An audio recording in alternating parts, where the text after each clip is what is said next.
Welcome back to Truth Crime Me podcast. I'm your host, Samuel. Today we're diving into a shocking case that will leave you speechless.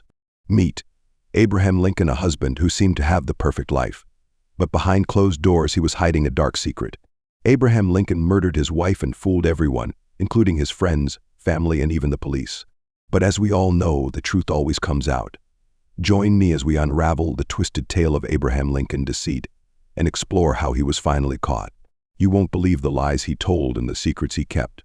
Let's dive into this chilling true crime stories in the quiet suburb of Gonera, located on the outskirts of Athens. A tragic story unfolded, capturing global attention with its horror. This is the story of Janet Dan, a young girl who, like many teenagers, dreamed of a fairy tale romance. Born in Athens, Janet was the daughter of David Dan, a retired engineer, and Susan de la Costa. Her parents, both in their early 60s, had always been supportive of Janet's dreams and aspirations. At the age of 8, her family moved to the picturesque island of Alonissos, where the serene beaches and coastal beauty became the backdrop of her childhood. Janet thrived in this environment, developing a deep passion for the sea, scuba diving, and swimming. She spent most of her summers exploring the island's hidden coves and marine life, and her love for the ocean only grew stronger with each passing year. As she entered her teenage years, Janet began to dream of a fairy tale romance, just like the ones she had read about in books and seen in movies. She longed for a love that would sweep her off her feet and take her on a journey of happiness and adventure. But little did Janet know, her dream of a fairy tale romance would soon turn into a nightmare. Her life took a significant turn during a Good Friday parade, where the vibrant colors and festive atmosphere seemed to match the rhythm of her heart. That's when she met him, Abraham Lincoln, a 27-year-old helicopter pilot with a charming smile and piercing blue eyes. Abraham, with his charismatic presence and successful career, quickly won Janet's heart with his confident and adventurous spirit. As they strolled through the parade together, Janet felt an inexplicable connection to Abraham. She was drawn to his sense of purpose and passion for life, which seemed to radiate from him like a beacon of light. Despite the significant age difference, they quickly became inseparable, their bond growing stronger with each passing day. 3 years later, they decided to elope and marry in a picturesque ceremony in Portugal. The sun-kissed hills, crystal clear waters, and quaint cobblestone streets provided a breathtaking backdrop for their special day. Janet, with her radiant smile and graceful elegance, exchanged vows with Abraham, who beamed with happiness and adoration. To the outside world, they appeared to be the perfect couple, a beautiful young woman and her dashing pilot husband, ready to embark on a life filled with love, adventure, and limitless possibilities. But little did they know their happiness was short-lived, and a devastating storm was brewing on the horizon. The couple settled into a cozy 2-story house in Gonera, a peaceful neighborhood with tree-lined streets and friendly faces. The area was ideal for raising a family, with its nearby parks, playgrounds, and highly rated schools. Their joy was amplified by the arrival of their daughter, a sweet and curious child who brought immense happiness to their lives. Janet embraced motherhood with the same enthusiasm she had for the sea, devoting herself to her child's every need. She spent her days playing with her daughter, exploring the neighborhood, and nurturing her growth. Abraham continued his work as a commercial helicopter pilot, often taking on long hours and distant deployments, but always returning home to his loving family. Together, they dreamed of building a home together, a place where they could create lasting memories and watch their daughter grow. They had recently purchased a plot of land for their dream house, a beautiful piece of property overlooking the sea. Janet's parents generously gifted her $50,000 to help make their dream a reality, and the couple had saved an additional $10,000, which they kept hidden in their home as part of a cash-stashing culture many Greeks adhered to amid financial instability. Their future looked bright, filled with promise and possibility. But little did they know, a dark cloud was gathering on the horizon, threatening to destroy their happiness and their very way of life. However, beneath the surface of their seemingly perfect life, cracks began to show. The pressures of marriage, parenthood, and their age difference started to strain their relationship. Janet, once captivated by Abraham's charm, found herself increasingly isolated and unhappy. She felt like she was losing herself in the process of being a wife and mother, and Abraham's absence due to work didn't help. These tensions were known only to those closest to her, while the public continued to view them as the embodiment of a modern fairy tale. Everything changed in the early hours of one fateful morning. Abraham was awakened by the sound of intruders breaking into their home. The peaceful suburban night was shattered by chaos as three men, their faces concealed by hoods, burst into the bedroom where Abraham, Janet, and their infant daughter were asleep. Armed and threatening, the intruders quickly overpowered Abraham, tying him up and blindfolding him with duct tape, leaving him helpless and terrified for his family's safety. As Abraham lay there unable to move or see, the intruders turned their attention to Janet.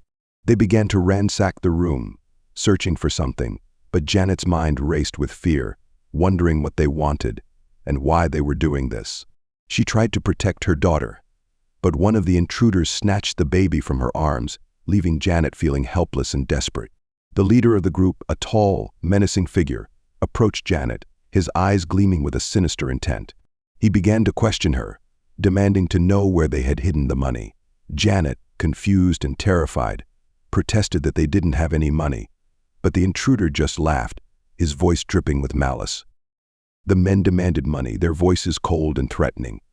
Terrified and disoriented, Janet tried to protect her daughter, who had awakened and was crying in her crib. In a desperate attempt to save his family, Abraham revealed the location of the cash they had hidden in the house.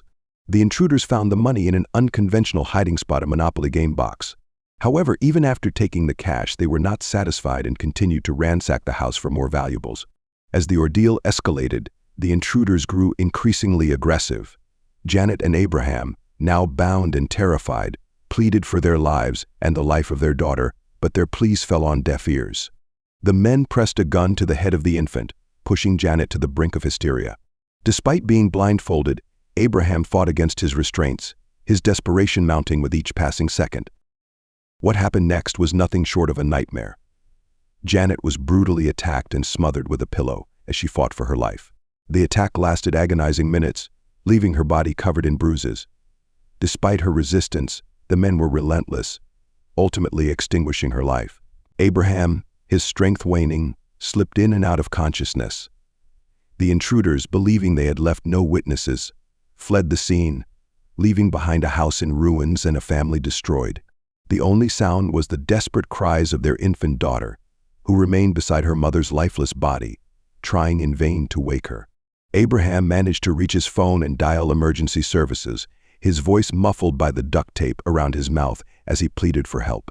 First responders arrived at the scene to find a horrific sight. The house had been completely ransacked, and Janet's body lay pale and lifeless on the bed. The police began their investigation based on Abraham's account, concluding that 4 men were involved in the crime. However, as the investigation progressed, inconsistencies began to emerge. Despite the chaos, there was a curious lack of physical evidence left behind by the intruders. The only item found was a single hood claimed to have fallen off during the struggle. As investigators delved deeper into the case, they began to question Abraham's timeline. They noticed discrepancies in his story that didn't quite add up. Forensic analysis of the couple's phones and Janet's smartwatch revealed shocking contradictions that cast doubt on Abraham's version of events. The data showed that the memory card from the security camera had been removed hours before Abraham claimed the intrusion occurred. This suggested that Abraham may have deliberately tampered with the evidence to support his fake story. Furthermore, Janet's smartwatch showed no signs of a struggle at the time Abraham said the attack took place. In fact, the watch's activity log indicated that Janet had been sleeping peacefully until the time Abraham claimed she was attacked. Investigators also found a suspicious text message on Abraham's phone sent to an unknown number reading, "It's done." The message was sent just minutes after the alleged attack. As the evidence mounted against him, Abraham's alibi began to crumble. Investigators realized that he had carefully crafted a web of lies to cover his tracks, but the digital evidence exposed his deceit. The police confronted Abraham with the new findings, and he became increasingly agitated. "I'm telling you, it was a robbery gone wrong," he insisted, but his protests only grew weaker as the evidence against him grew stronger. It was clear that Abraham's story was unraveling, and the truth was finally beginning to emerge. But what had really happened that fateful night? And what had driven Abraham to commit such a heinous crime? The investigation was far from over, and the shocking truth was yet to be revealed. Under mounting pressure, the police confronted Abraham with the evidence they had gathered. The inconsistencies in his alibi, the suspicious transactions, and the eyewitness accounts all pointed to his guilt. Faced with overwhelming evidence, Abraham's facade began to crumble. His confidence wavered, and his eyes darted nervously around the room. As the police pressed him for the truth, Abraham's defenses began to break down. He slumped forward, his head in his hands, and began to sob. The room fell silent, except for the sound of his labored breathing. "It was an accident," he stammered, his voice barely audible. "We argued, and I lost control." The police exchanged skeptical glances. "What did you do?" Abraham, one of them, asked firmly. Abraham's body shook as he recounted the events of that fateful night. "We argued over our daughter," he said, his voice cracking. "Janet wanted to leave me and take her with her. I couldn't let that happen." As he spoke, the police listened in horror. Abraham's words painted a chilling picture of a man consumed by possessiveness and rage. "I smothered her with a pillow," he admitted, his voice barely above a whisper. "I didn't mean to kill her, but I couldn't stop myself. Then I staged the scene to look like a robbery gone wrong." The room fell silent once more, the only sound the echoes of Abraham's haunting confession. The police knew they had finally uncovered the truth behind Janet's tragic murder.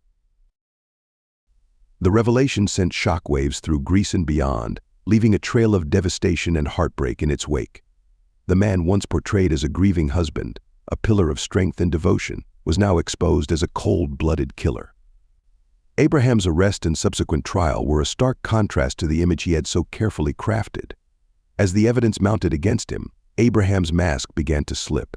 His attempts to portray the murder as a crime of passion, a momentary lapse of reason, were utterly convincing. But the premeditated nature of the crime, the meticulous planning, and the lengths he went to cover it up told a different story. A story of calculation, manipulation, and ruthless intent. The court was left with no doubt about Abraham's true intentions. He was found guilty of Janet's murder and sentenced to life in prison with no possibility of parole. The verdict brought a sense of closure to Janet's family and friends, but the pain and trauma would linger forever. Janet Dan's tragic story serves as a chilling reminder of how appearances can be deceiving. What seemed like a perfect marriage, a fairy tale romance, was, in reality, marked by control, manipulation, and ultimately murder. Her death highlights the dangers of domestic violence and the importance of recognizing the signs before it's too late. Janet's memory lives on, a beacon of hope and resilience in the face of unimaginable tragedy. Her legacy serves as a reminder to cherish and honor the lives of those who have been lost to domestic violence, and to continue fighting for justice and protection for all. As we reflect on Janet's story, let us remember the warning signs that were missed, the red flags that were ignored, and the opportunities that were lost to intervene. Let us honor her memory by learning from her tragedy and working towards a world where no one suffers in silence.